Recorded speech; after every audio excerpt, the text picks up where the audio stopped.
And welcome back to Starting Point. This week, the Senate voted to begin debate on the Stock Act to stop trading on Congressional Knowledge Act. That's what STOCK stands for. The bill would make insider trading illegal for members of Congress. Massachusetts Senator Scott Brown has been urging his colleagues to act fast on this. Here's what he said.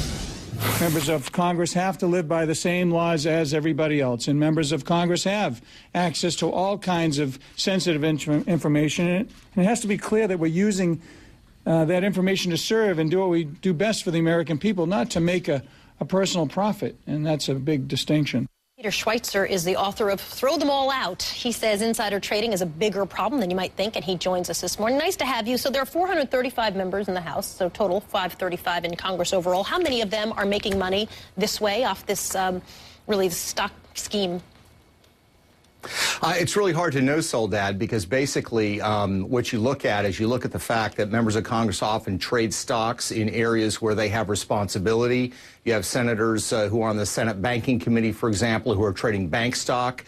What information that's secretive do they use in those trades? We don't really know. What we do know is that academic studies have been done that show that their investment picks are quite good, that they actually outperform hedge funds substantially. Stunning. Huh. So yes. If I did that, that would be illegal, right? I mean, clearly, if I had insider information and I used it to go ahead and pick the stock, that would be illegal. How come it's not illegal for members of Congress? Well, it's for a couple of reasons. First of all, the way that the laws are interpreted, the case law on insider trading, people that get in trouble with this in the private sector are fiduciaries. In other words, they're employees of a company. They have a fiduciary responsibility to keep information secret. Members of Congress are not fiduciaries to anyone, so they're free to do this. The second problem, though, I think is even larger, and that is that there is really no mention of this whatsoever in the House or Senate ethics manuals. The Senate ethics manual that has 6 paragraphs on the improper use of Senate stationery, but it doesn't mention once the misuse of information for stock trading. Well, you know, the former Congressman Tom Davis is with us, so he's going to be our official congressional insider here. So tell me a little bit about this. I mean, is this something that every single congressperson knows and just says, listen, no, this is... but there are people on committees that are offered insider on real estate deals, stocks, friends and family. Just look how many members make a lot of money being congressmen. You shouldn't make a lot of money being a congressman. You get paid $174,000. It's been frozen for 4 years. But you shouldn't get rich on that. And as you said, the investments outperform. Look, this is a long-needed law, and I think Congress ought to pass it. If you want to get rich, my advice is retire from Congress or don't run. Yeah. So 93 to 2, excuse me, was the vote to begin debate on the bill, and Senator Coburn was one of the 2 who voted against it, and he said this. Let me play a little chunk. And the assumption that the Senate is undertaking now is that some of our colleagues are doing insider trading on the stock market. Nothing could be further from the truth. The real inside trading is the horse trading that goes on in this body. That's not always in the best interest of the country. What would you say to Senator Coburn on that, sir? Peter. Well, what I would say is that I'm not quite sure. I'm sure there is horse trading that goes on. There are all sorts of problems to be addressed.